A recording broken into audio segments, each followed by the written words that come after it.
We've asked the community stakeholders to meet with us today to talk about the England Airpark Megasite. We had a real nice briefing this morning at 7:30. We'll have one today at noon. And if you like this one so much you want to hear it again, you can come back at 5 o'clock. But we wanted to give the stakeholders time to come hear a briefing. You know, so many times we have one meeting, you can't make that meeting, and then you feel left out. So we had 3 of them today. They're identical, except you guys are really the special bunch because we have Steve Grissom, who's the secretary of our Economic Development Department for the state of Louisiana, drove up today from Baton Rouge. We really appreciate it, Steve, for you to come share this time with us. LED's been such a partner. So we'll go ahead and get started. I want to call on Scott Lindsay, our chairman of the England Authority, to welcome everybody. Thank you. We're glad to have everybody here today on behalf of the England Authority. I don't see any other members here, but I know we have a great crowd, some very important people in this room, and that's what it takes in order to get this done. This is a game changer, what we're working on right now with the Megasite. This is something that can affect our children, our grandchildren, and it's something that takes the whole community. Before we go any further, I'd like to ask, there's so many public officials here, our elected officials, would you please stand up so we can recognize you?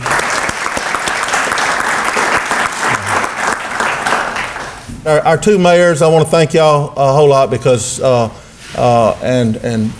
William Earl Lance and Mr. Reiser, every time we have a client come in, potential client, y'all are here, and because y'all realize the importance, and it's like fishing.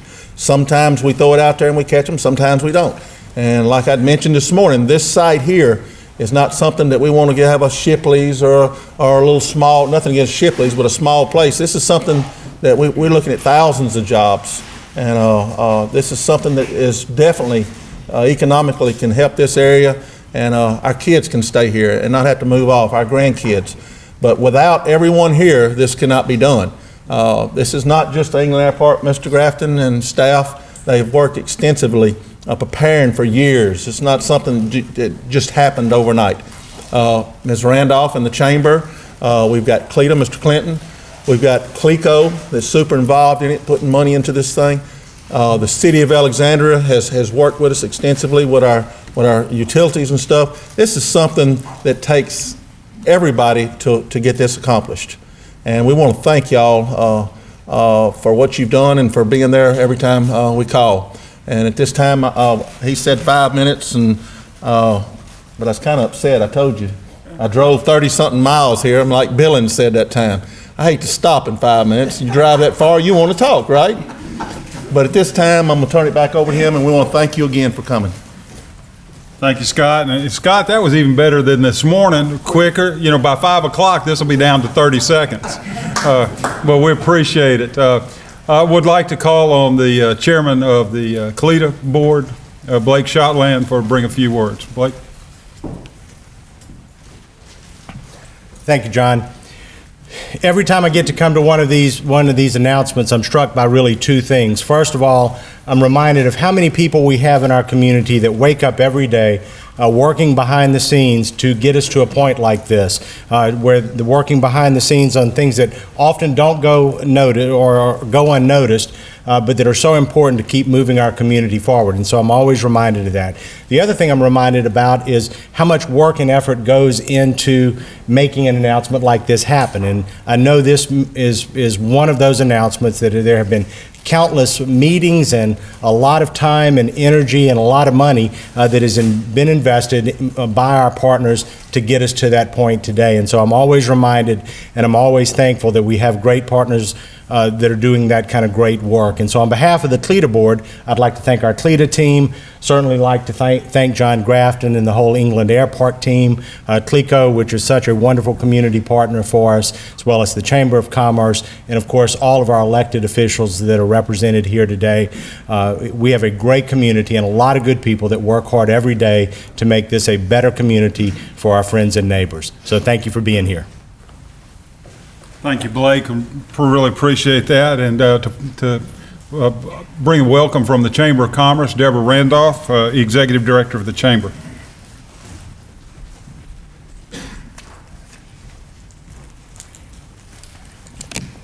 Thank you, John.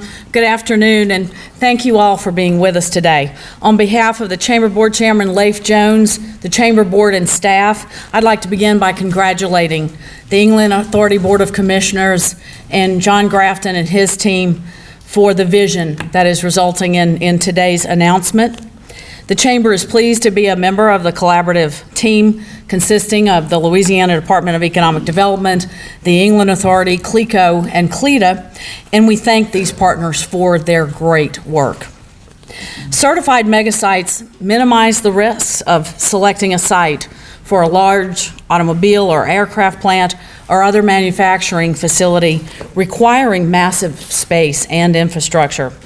Certification is a strenuous process, but a great one for the community and for the economic developers to go through. It's truly a preparedness program, and any time spent on the front end is time saved by the corporation once they've chosen the site. So the certified mega site that you'll hear about today holds transformative possibilities for Central Louisiana. Our region has many things going for it. A strong, growing manufacturing base to build upon. We have this airport, of course, in the jewel of England Airpark. We're located in a right-to-work state. We have a regional port now. We have enhanced educational opportunities. And of course, with our groundbreaking of the new Community and Technical College for downtown, and we have a high quality of life. This certified megasite is about being able to successfully compete with South Carolina, Alabama, Tennessee, and Georgia, as well as the Rust Belt states in the Midwest that are experiencing a resurgence in manufacturing. So this is an exciting time to be in Central Louisiana, and the partnerships that we've forged for economic development have taken our efforts to new levels. And we are truly optimistic about what the future holds. Thank you.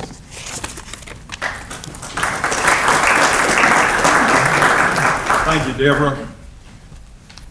And just a little piece of business. You've got a little thing at your table here. Does anybody know what this is? Mary Ann? Luggage. Luggage. Everybody buys black luggage. Put this on your handle, and you'll know which one yours is when it pops off the line. You know, it works pretty good.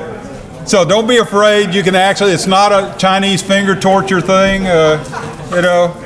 It's not a nose warmer, you know, but thought you might be interested in that. We all have used stickums. Please take the stickums with you, and hope you use them in good health. Once again, I want to mention to you that what we're doing here is a briefing of the stakeholders. We're trying to get the information out to you so that when you run into somebody at a coffee shop or you run into somebody at church, and somebody said, what's going on? What's this Megasite thing? What's going on out at England Airpark? You're getting the information. And we are just extremely happy to have the present Secretary of Economic Development, Mr. Stephen Grissom, here today. We've known Stephen for several years now. Stephen was the number 2 person under the Secretary Stephen Moray while he was Secretary of Economic Development. He was appointed as Secretary of Economic Development for the state of Louisiana in May of 2015 and has been a really key part of the leadership team that has transformed LED in the last few years. We all know that LED has become a fast, creative, and solution-oriented partner for corporate executives and site selection consultants. And those of you that know me know that I can be just as cynical as the next guy. LED has changed, and LED has become solution-oriented, and we really appreciate the effort that's gone into that. They're a champion for small businesses and other existing Louisiana employers and the architect of Louisiana's economic outperformance strategy. Prior to joining LED, Grissom served as Executive Vice President of the Baton Rouge Area Chamber of Commerce, or known as BRAC. And prior to joining BRAC, Secretary Grissom was Director of Corporate Development for the Shaw Group and Management Consultant with the Houston office of McKinsey & Company. He has a BS in Chemical Engineering, which I understand now why all the numbers we always have to run. You know, as a political science major, we don't like numbers, so we have to give them to the engineers here. And he has his MBA from Rice University. Certainly a qualified person. We are honored to have Secretary Grissom here today. Thank you for coming.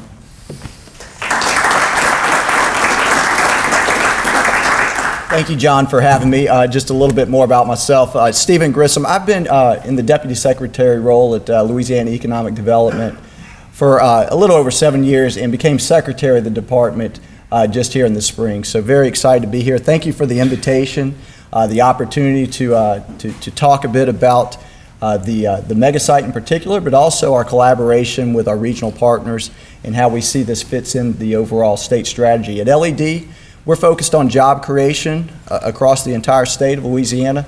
And when we interface with projects, companies that are considering locations across the state, one of the things that often comes up is that sense of community, particularly on the economic development side. Are there local regional partners who are collaborative, who are willing to work together to identify solutions? Anytime a company is coming into a state and is unfamiliar, hasn't operated, there's questions, there's concerns. At times there might be certain barriers to the company making that positive decision for a local area. So partners like the England Airpark, CLETA, CLECO, the Chamber of Commerce, critically important to working with companies to encourage them that this is the right decision, that Louisiana is the right decision, that Central Louisiana is the right decision. So I want to commend all our partners, really a great team. That collaboration is so important, and that's why I'm excited to be here today to talk about those collaborative efforts and some of the successes that we've seen that will position us to be even more successful in the future in attracting those types of projects, those major projects that are considering locations across the U.S., and why we think with this particular site, we really are elevating our competitiveness, our ability to compete with other states, other communities across the U.S. So when you think about Louisiana, assets across the state, England Airpark really stands out, and we at the state level at LED have been talking about this for some time. I mean, here at England Airpark, you host 3,000 acres, master plan community, more than 1 million square foot occupied office and logistics space. You have immediate access, airport access, flight access to Dallas, Houston, Atlanta, access to a major interstate highway, rail access, and with the sites available, it just really stands out. And we've had people see the site, see the multiple sites around the area, the amenities, the assets that are involved, and it really stands out, again, across the state, but also in what we think are multi-state competitions. This new approximately 1,500 acre industrial megasite has access to all these amenities, but also offers the large scale development potential that some of our larger projects are interested in. And so when we're thinking about those major manufacturing projects, we think that the development of this new site that we're here talking about today represents a very significant milestone and a new competitive tool in the state's overall asset portfolio. So very significant and very important. At LED, we deal with the concept of shovel ready. What does shovel ready mean? People who are looking at investing across the state, certain communities, they would like to invest in a shovel-ready site. Now that has many definitions, but at LED, we've put in place a program called our LED Certified Sites Program that basically establishes a number of parameters that we believe provides that shovel-ready site characteristics that people from outside of the state are looking for. And we've had this program in place for a number of years now and have worked with communities across the state to go through that certification process. Currently, we're at 54 sites across the state with another 11 sites under review. Now here at England Airpark, we have a number of sites that are certified in that program, and we think that helps these sites stand out. The combined W1 and W2, those sites are both certified, and when you combine those together, you're over 1,500 acres of prime certified space with a clear development plan. Now what the certification process does, it outlines the basic due diligence that needs to be done, some basic environmental work, conceptual plans on how utilities, infrastructure is going to come into place to serve that business entity that would invest in the site, that manufacturing company that would look at the site. It gives them all the information they need to understand how they can be successful in that location. So the fact that England's gone through that certification process in multiple properties across the park, but also with this Megasite that we're talking about, the fact that it is going through that certification process, we think really sets it apart. And at over 1,500 acres, it's the largest certified site across the entire state of Louisiana. So it clearly stands out, not only just because of the sheer size of the property, but it's gone through that certification process, and it also has access to all of the amenities here at the Airpark, and also to the amenities of central Louisiana, the Alexandria area. So we think it's a very critical milestone, and the fact that we've progressed it to this state is something to be very excited and proud about. Now, at LED, we work with companies that are considering the state for the first time all the time. That is part of our core business, is interfacing with those businesses, those decision makers, and conveying to them the positives that are here in Louisiana, why it makes sense to invest in Louisiana, the economic momentum that we've seen over the last several years, the strength of our overall business climate. So we're interfacing with these companies. Now, when companies are making that decision, there's a whole host of criteria they're looking at when they're making that decision. It could be certain quality of life factors. It could be actual characteristics of the site, a specific site characteristics, access to rail, to interstate, a whole range of factors. Workforce, very, very common criteria that's selected. So by having a site here in central Louisiana that fits on a number of those dimensions, already certified, when we're in those competitions, when we're selling the entire state, the site stands out. It allows central Louisiana to become part of that consideration set. And ultimately what we want to do is get these companies intrigued, interested enough so that they take a closer look, so they actually make a visit to the site, to the community, to see what we have to offer. And we think that by pulling the site together, the great work that's happened here with our local and regional partners, and the great assets that we have here in central Louisiana, that's going to help us to get to that stage where we have companies taking a hard look, realizing on paper this looks pretty interesting, taking the time to come visit and really explore and understand the great opportunities that we have here in central Louisiana. And I want to thank all of you for your participation here today, the opportunity for me to share our excitement about this Megasite and the England Airpark and the partnership that we've had over the years, and what we think it means to the overall competitiveness of the region and ultimately to the state's efforts in economic development. So thank you again, John. Very much appreciate being here today with you.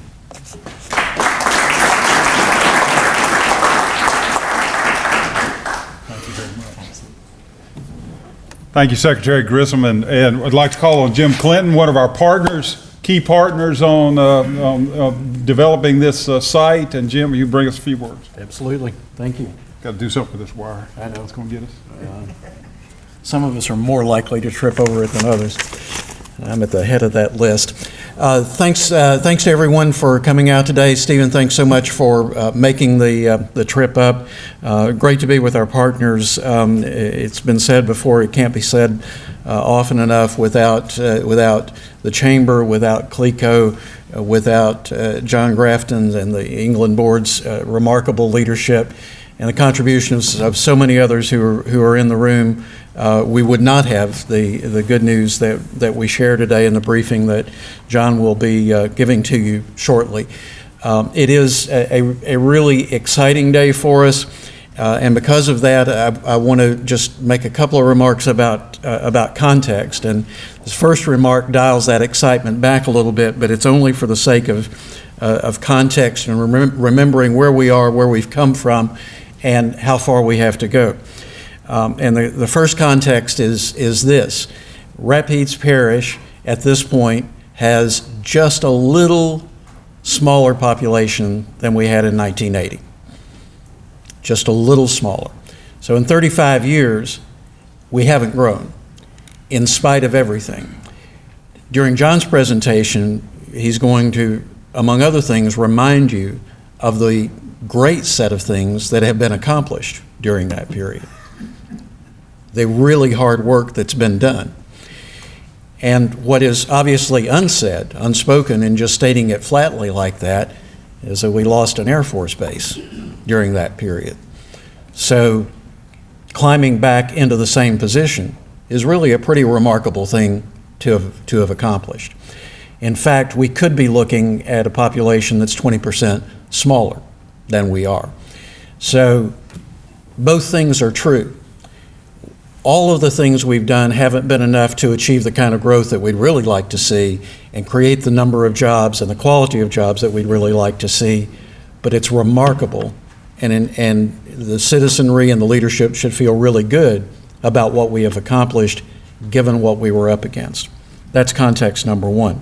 And it's just a reminder of how hard you have to work to stay in the same place. And if you really want to set yourself apart, it takes some very special behavior and some very special commitments over the long haul.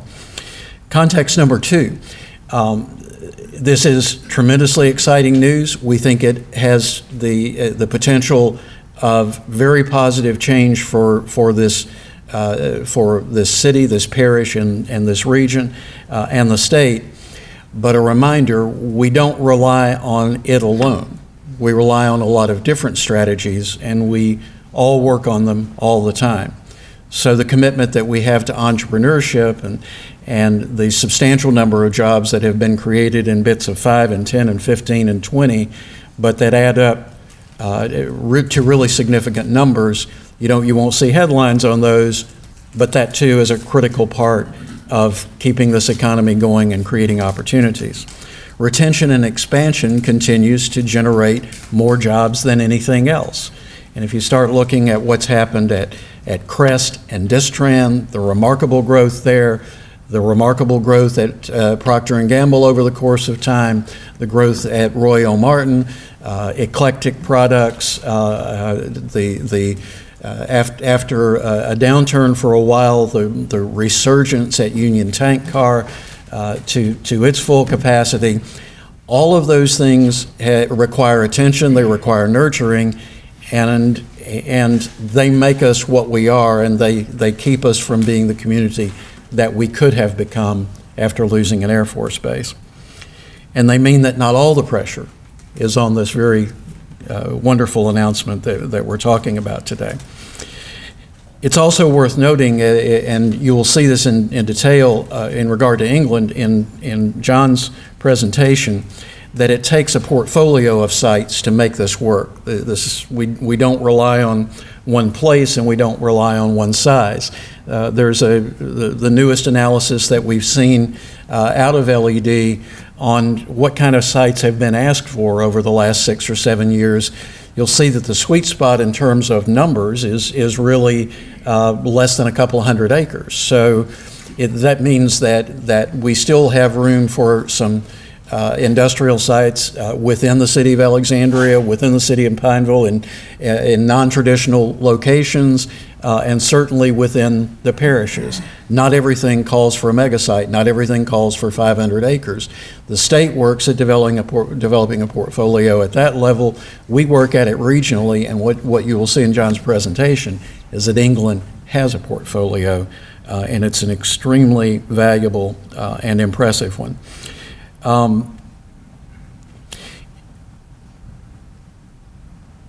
So when we get to looking at what is being achieved here and what the partners have been able to bring together, we strongly believe that England Airpark, pre-announcement, before this, was the best site in Louisiana and one of the best sites in the South. We have independent evidence of that in terms of regional and national magazines saying what a good site it is. With the Megasite announcement, we believe it's easily the premier manufacturing site in Louisiana and one of the top 2 or 3 manufacturing sites in the South.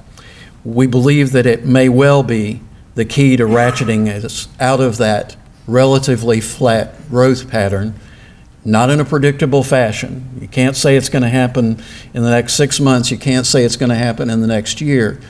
But it places us into the field of opportunity at a level we've simply never been able to play before. Again, thanks for being here, and thanks to John and the leadership of the Airpark for getting us to this point. when I was working on this presentation, I started thinking about, I said, how do I organize this? And it kind of dropped out in 35-year increments of all things. I don't know about 35, but it did. From 1910 to 1945, when you think about our community, the chamber was started, kind of a heyday, lumber, the Bentley Hotel was going, you had the military camps, everything just going. From 45 to 1980, the third time, as best you can say, it was kind of flat in the area. We got bypassed on I-10, we got bypassed on I-20, we were connected by two-lane highways, just kind of, we were here. From 1980 to today, we really had a revolution. Now, only a government guy can say 35 years to get something done, it's a revolution. But, you know, but it takes a long time to do some of these projects. Let's talk about Interstate I-49. You know, we all think of it as there, but you remember it's just a really short time ago it wasn't. And now we've got 4-lane highways in 165, 167. I didn't put 171 because I'm talking about the central part of the state. We're working on 28. We have 28 between here and Leesville.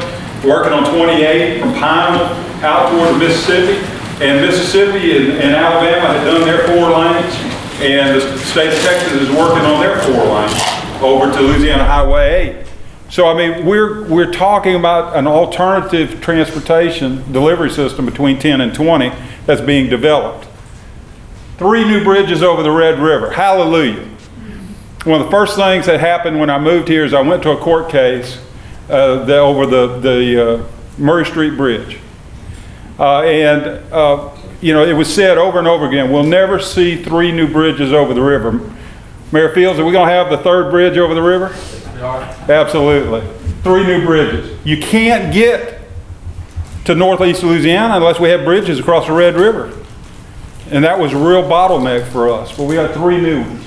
Red River Navigation, $1 billion+ project to make not only Red River navigable, but think about the ports and the opportunities that have been developed along the Red River because of that. Alexandria International Airport. You know, when the base closed, it was a lemon. But you know, what community gets basically a $600 million asset dropped in its lap for nothing? And so we have an international capable airfield that we have been plowing through for the last few years to develop that platform. And then we've had the whole fiber, wireless, internet, mobile deal that showed up in the last 35 years. Not only were we isolated geographically or by transportation networks, we were isolated from an information point of view. Just think 35 years ago, what did you have in your house? You had a landline. There was no internet. You had the encyclopedias, and you bought those for your kids. How many of y'all used Google yesterday to look up something? I did 2 or 3 times. Okay, how many text messages have you done today? You know, phone calls. It's just an absolute revolution. So we have been united not only geographically, but also informationally to a globalized world. That's extremely important for a rural community to be a player. Next slide. And we'll just go through till it all comes up. About 4 years ago, we had a project show up called Project Redfish, which turned into the name was Continental Tire. And what we had was we had a consultant that came in, was looking at another site, and he flew through the airport and he said, well, I really don't like that site, but I really like the Airpark, and we'd really like to talk to y'all about locating at the Airpark. You have 7 days to come up with 250 acres with options on it and get it done. There was 1,500 direct jobs and 3,000 indirect jobs for our community. And so we jumped into it that night. Tom David had black hair before we started that project. And 7 days later, we had the options. And then 30 days later, we basically had the engineering that you see done. Now, that's not fair to the landowners. It's not fair to the people that are proposing it. It's not fair to the company. It's not fair to the state. But you know, that was what economic development was. And I'm going to stop right here just for a second to digress. If you walked into Walmart and you said you needed a tube of toothpaste, and the Walmart greeter stopped you at the door and said, look, what do you need? And I said, I need a tube of toothpaste. So, well, here's your number. If you'll go to the medical shop back there, the dispensary, in 30 minutes, The chemist will make you up a sample of your toothpaste. And if you like that sample, we'll get you a tube in about 2-3 weeks. Now, would you go back and shop at Walmart if that was the case? No. That's what we were doing in economic development up until about 2008. And it wasn't just us, it was everybody. I mean, when Union Tank Car first showed up, Sammy Bonnet and Elton Pody and I took them by the site over there. And they said, you know, we really like this site. You got that under control? Oh yeah, we can get it. Hadn't even talked to the landowners. You know, and it worked out. But that was the state of economic development, really in the nation at that time. What's changed? Same thing that's changed at Walmart. When you go to Walmart to buy a tube of toothpaste, how many choices have you got? 10, 15, 20, 30, on the shelf, pick it up, walk out and use it. That's what's happening with economic development. Companies are demanding that their toothpaste, their sites, be packaged and ready to go. The other thing is if you have a site packaged, ready to go, does that mean immediately tomorrow you're going to land somebody? Let me jump to another little illustration. Football season started again. There's 1 million high school athletes that play high school football. Big number. 70,000 of those athletes will go on to play college ball. Only 350 of those athletes will be drafted to the NFL. And only 150 will last 3 years in the NFL. Okay, so from 1 million to 150. Think about this in the sense of a site. You got all the land in the United States. Then a company has to narrow it down to states where they want to locate. They can actually do business. And then they have to narrow it down to communities within the state that are actually ready. And then they have to pick the community that they want to invest their capital in for 20, 30, 40, 50 years. It's that kind of percentages. That illustration, just kind of to give you a tip, is that you have to do preparation to get the opportunity. Because without the opportunity, you can't claim the victory. And what we're doing is doing the preparation. We're preparing the battlefield, if you want to put it in a military term, so that we have the opportunity to compete. And if we have the opportunity to compete, then we can do victory. Next. LED's response to us losing Continental Tire was really game changer. Stephen Morey gets a lot of credit, and I'm sure, Stephen, you were a part of that discussion down in Baton Rouge. We realized, we being all of us, realized that there was a better way to do this. And so LED encouraged the development of Megasites. They toughened the certification of sites, and I've got to give credit to our friends at CLECO for having a really tough certification process that really the state tightened their process up to that level so that we really have a tough certification process. The state purged its site list. Up until this time, the site list really was a number of sites that may or may not have been of quality, and they purged the site list and made sure that the sites were really real sites for companies. They engaged nationally recognized consultants, third parties, to come in and really inspect you and say, are you really doing what you're saying you're doing? And besides, your site is ugly. John, your site's ugly. You really need to go over there. That land over there, if you could pick up 300 acres over there, that's going to be a better site. So a third party. And I'm talking about people that know what they're doing. We're talking about consultants that, for example, landed the Kia automobile manufacturing plant in Georgia. We're talking about other consultants in other major areas that really knew what it was to land a large company. And then the state strongly encouraged a portfolio of ready to develop sites that communities would put on a list that if they weren't ready, then they really couldn't play in the game. Because you weren't ready. You weren't ready to go when the gun was shot. Next. Well, our response, and I want to thank the board, stop right here and thank the board. England Airpark has a board that has been wonderful about having a long-term vision. Yes, we got to keep the lights on a day-to-day basis, but we have a long-term vision, and they bought into this long-term vision, and they agreed that we need to develop a portfolio of certified sites for the state. And we'll go through them, but East 1, East 2, and East 3. East 1 certified, East 2 is under certification, and East 3 is under development. And then West 1 is 708 acres. West 2 is certified, 865 acres. And then we have a large area of acquisition of property in our noise program that ultimately will come online. And then finally, we have the England Airpark Megasite. Those little logos of Coleco and LED, those are certification processes, 2 certification processes. And Rod, being a real estate guy, basically he understands there's a large amount of work that has to be done on a site. Phase 1 environmental is just the touch of it. Cultural resources, floodplains, the whole thing. Very significant. Give you an idea, we've spent almost $800,000 developing the information to certify these sites. Economic development is not cheap. It's not cheap to develop this information, but it's what you got to do to get ready, to prepare, so that you have the opportunity so you can win the victory. Next slide. These are our portfolio sites.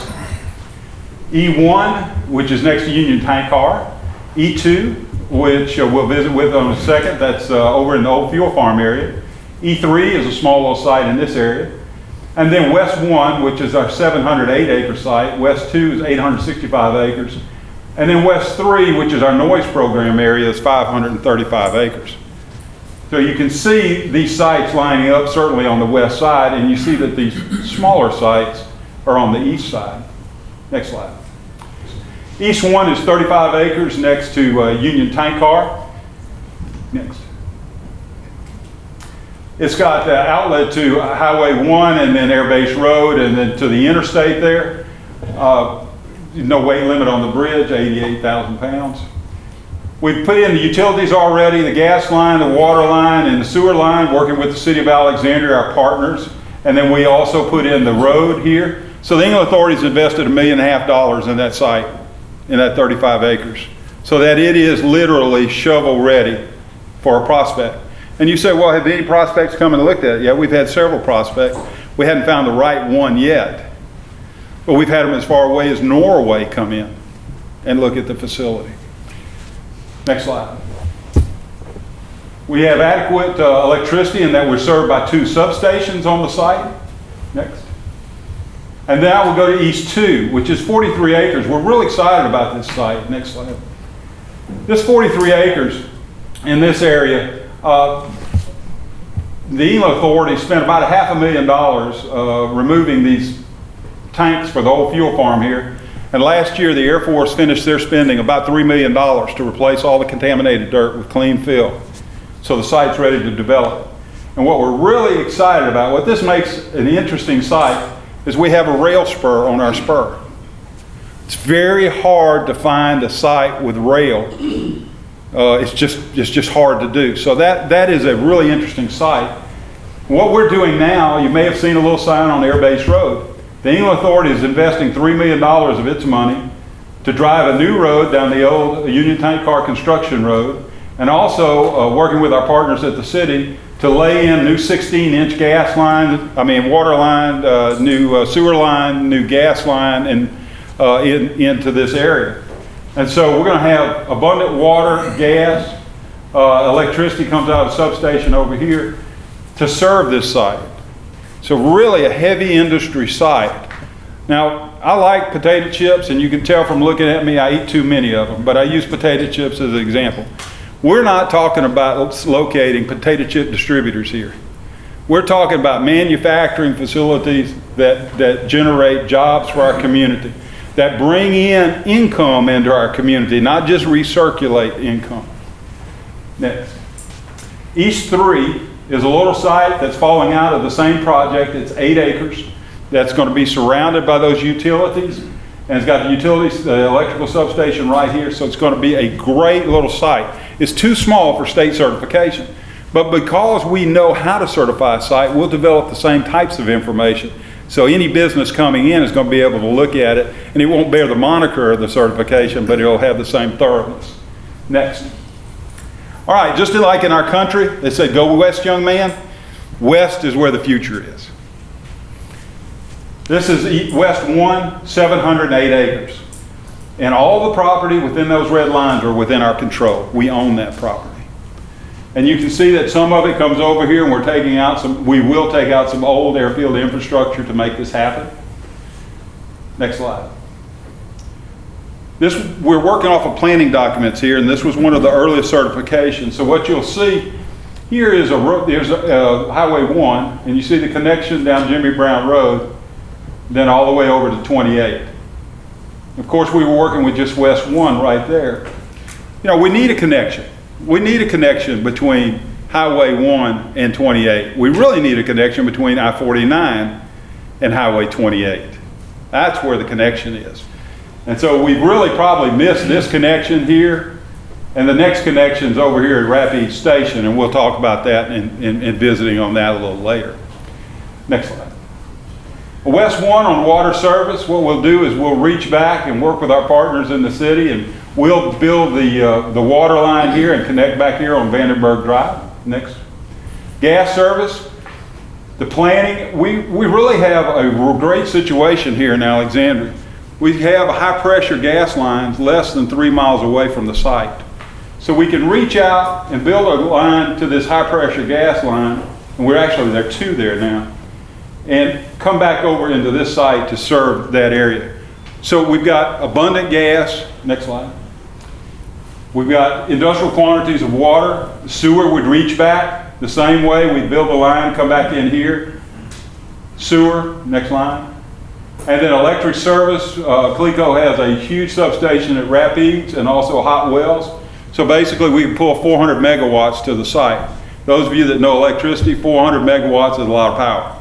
So we basically have almost unlimited natural gas, very large amounts of electricity, industrial quantities of water and sewer at that location with potential access. So 708 acres is great by itself. I mean, it is a wonderful site. There is no place else here in Rapides Parish that you can put 708 acres right next to an international airport, next to the interstate highway that's got that. But that's not enough. And that's what Stephen Morey kept telling us. It's not enough. It's not enough. You got to go after a Megasite. So next slide.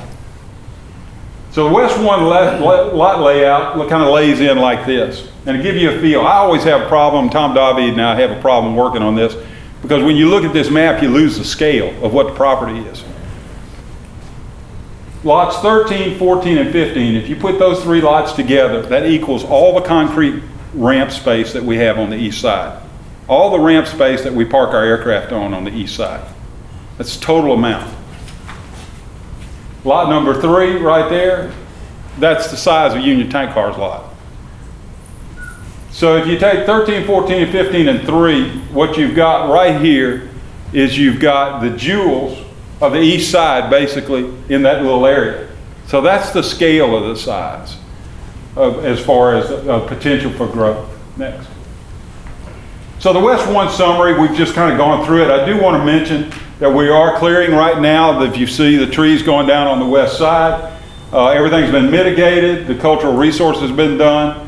We've spent, as far as the England Airpark has got $4 million invested in this project to date. The state of Louisiana has funded in the capital outlay budget $11.8 million for the coming years, and the board has put up another $2 million in the game. And Senator Reiser, I want to thank you very much as chairman of the Finance Committee for the work that you've done in helping us. DED recommended it to the governor recommended it to the legislature, and the legislature approved it. And Lance, thank you as our representative for your work. I'm sorry Gerald Long had to leave a little early, but Gerald was also important in this process. And we want to just show you just for a second what's out there online. And that's why I'm not spending a lot of time on the detail here.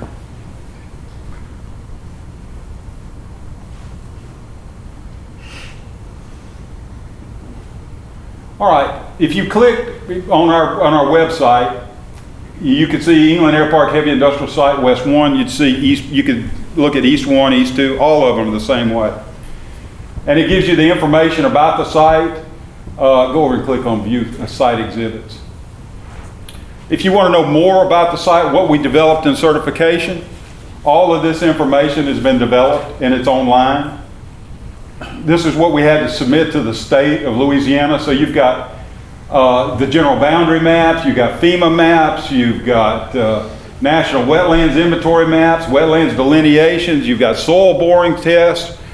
Everything you need to know as a company to evaluate a site is there.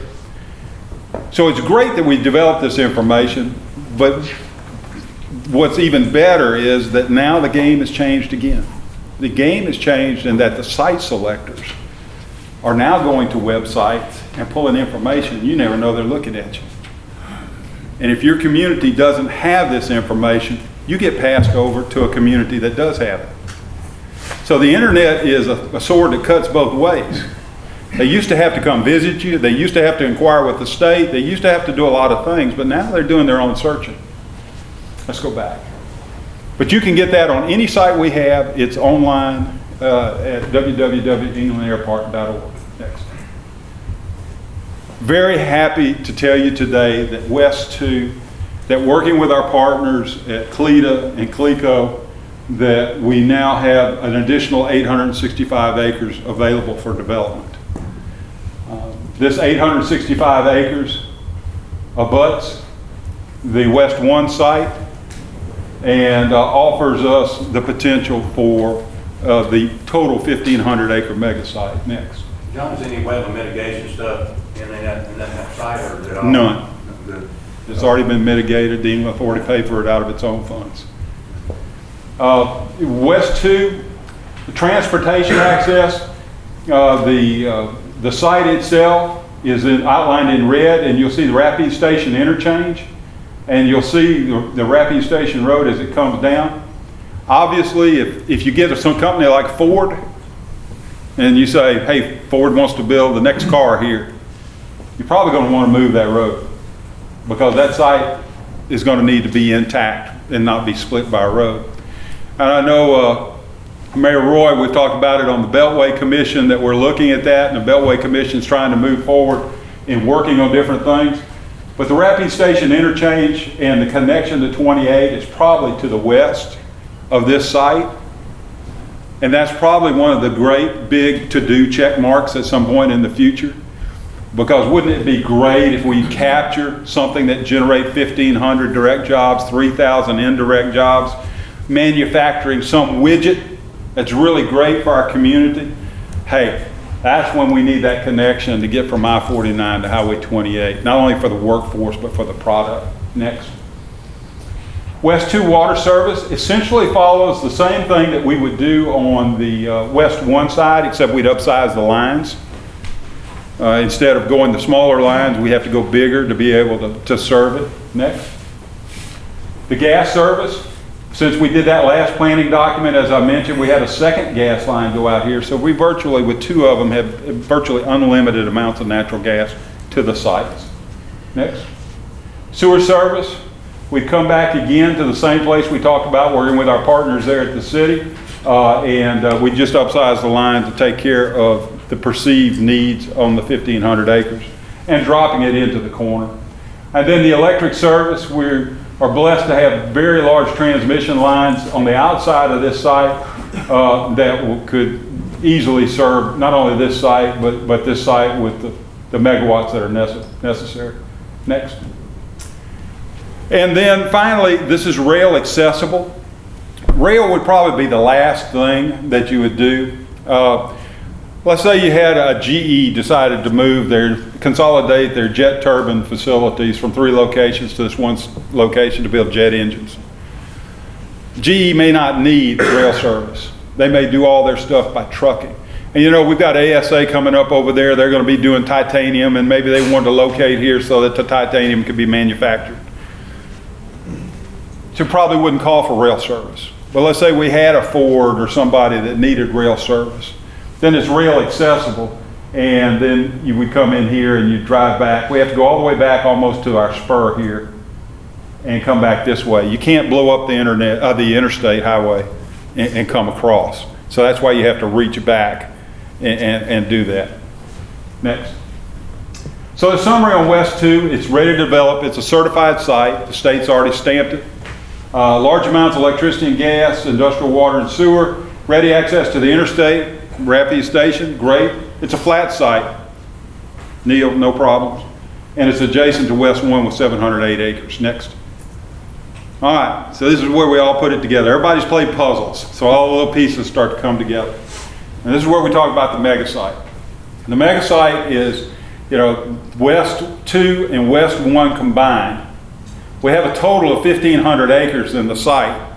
But if you start just playing with this deal and draw a line where you get almost a rectangular site, obviously that side doesn't work.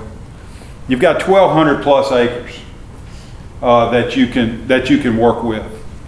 And then the 350 acres down south really orients itself toward the airfield.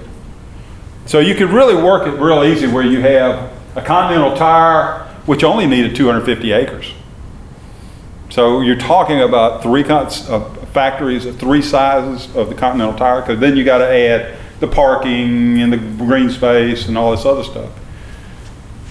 Large manufacturing plant in here that has access to international capable airport. You could go down in this area, and remember lot 3 is 100 acres, so it's real easy. You could go after a company like GE, say, look, let's build your next jet engine for the next long-range bomber or whatever they're building, and we'd like for you to build it here, and you have access directly to the airport. Or, who knows, somebody might come in, Apple might decide to move back to the United States and build everything here, and they need all 1,500 acres, and they need access to the international capable runways. So we could go any one of those directions. Next. And so this is the plan. It's a busy map. But quite frankly, I'm happy to be able that we've done the planning and not have 7 days to put together a piece of property and then engineer it in 20 days. Rapid Station, Air Base Road, 2 interchange accesses. You've got the electricity that serves these sites very well. You've got the gas potential. So basically it's abundant, unlimited energy to the sites. That's key for manufacturing, real important. And then critical to manufacturing is also the water and sewer. So we have industrial quantities of water and sewer that are available with our partners there at the city. And then I've taken the liberty of drawing in these little black lines right here at the end of the runway. These are the runway extensions that we're working on, long-term runway extensions. Lance, when you were here, we talked about that. We plan on taking the primary out to 12,000 feet. We've already acquired the land on that, and we've done initial environmental work on it. And we're taking the secondary runway from 7,000 to about 8,500 feet. We've already done some stuff on that also. And so what you can see is there's really no other site in the state of Louisiana, and I dare say not many in the South, that can put all of this land next to an international capable airport. Next. So it's composed of W1 and W2, the site's certified, the infrastructure is planned, and there's a funding path for construction, and working with our legislative delegation, we want to work with them to make sure we can keep that up. And the Inland Authority has put its money up and continues to do it. Its design engineering firm is selected, and I want to announce to you today that Tom David and Robert Hughes, y'all stand up. I think it's been absolutely wonderful that they have formed a joint venture, Westside Engineering Alliance. So we have the 2 best engineering firms in central Louisiana that will be working with us to plan this and to execute this over a number of years. The board has awarded the contract for that, and we thank you for that. And we're getting ready to start the design, and the idea is that we will have construction drawings pretty much in place by the spring of next year. We want to break ground next summer and get this infrastructure in place. It's adjacent to the 747 capable international airport. You all know about Alexandria, but you don't know that, for example, we work on a 5-year capital outlay program just for the airport. In our latest 5-year capital outlay program, we've identified $75 million of additional work that will be done on the airport in the next 5 years that will basically be paid by the feds and the Aviation Trust Fund. So we'll continue to move forward in developing a world-class platform. Foreign Trade Zone 261. We're the holder of a foreign trade zone here, England is, but it's not activated.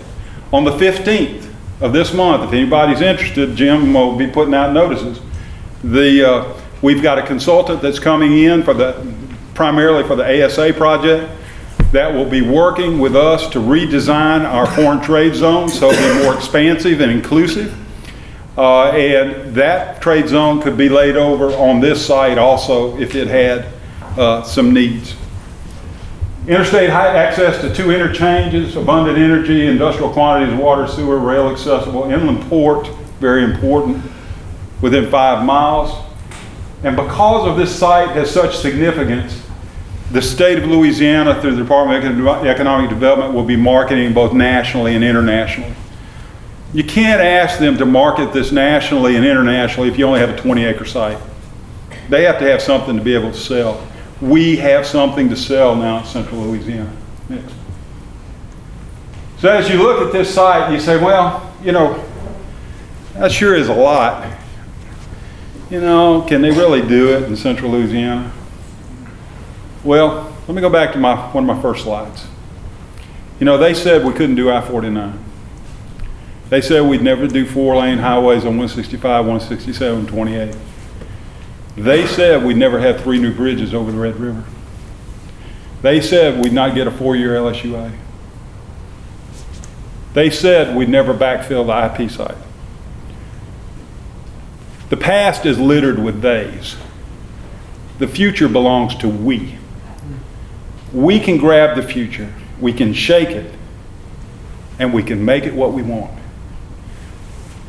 This is a plan that helps us move the needle for a better economic future for our children. Thanks a bunch, and we're open to any questions you might have. John, on W2 there, that private property in the Little Ridge Square there? Yes, sir. Is that going to be an issue? There are about 4 houses there, and we have not bothered with them at this point because we don't have a project. We dealt with the landowners that really control the rest of the project. I would suspect that we will be able to work some arrangement out with the private landowners. I mean, if you had a house there and all of a sudden I decided to put a plant next to you, you know, at the right price, I'm sure you'd be willing and interested to move. John, what's the bonding capacity that, I mean, the advantage of having a governmental agency that has bonding capacity? I don't understand what that does for us. I understand it's an advantage, but I don't understand how it works, and have we used it recently? We used it in the Union Tank Car deal. We issued $30 million worth of bonds for that. And generally, the difference between bonding capacity on a governmental agency versus private is that you're going to get a better interest rate. Okay. That's the fundamental deal. But we're not talking at this point of any bonds on this. We're talking about the money's lined up. We've invested. The board has managed to work to generate $4 million worth of cash that we've already invested in the project. We've squirreled away another $2 million that we've now dedicated to the project, and the state of Louisiana in capital outlay has dedicated $11.8 million. So, you know, this is like a multi-year project, but we don't anticipate any more bonds. And from a stakeholder's point of view, we want to talk to you about this, because we're talking about essentially putting $15 million, and Mayor Roy knows this is not real sexy. I mean, after I spend $15 million and put all this in the ground, the only thing you'll see is a few fire plugs and a street maybe. But without this, you don't have a chance to play the game. This community's always wanted to play in the game. This is our chance to play and move the needle. If we could have bookends, if we could have ASA develop out what it wants over at IP, and then bookend this on this site, this community would have a great future ahead of it. This is not competition. This is being prepared. ASA's project is a lesson to us. If you have a 1,500 acre site ready to go, there's somebody out there that might be interested in it. And they weren't interested in 6 months or a year to get ready. They needed it right then. And it's the same thing here. So that's what we're doing. We're trying to work that asset. And what we bring, while the river's not there, like on ASA, we bring the airfield.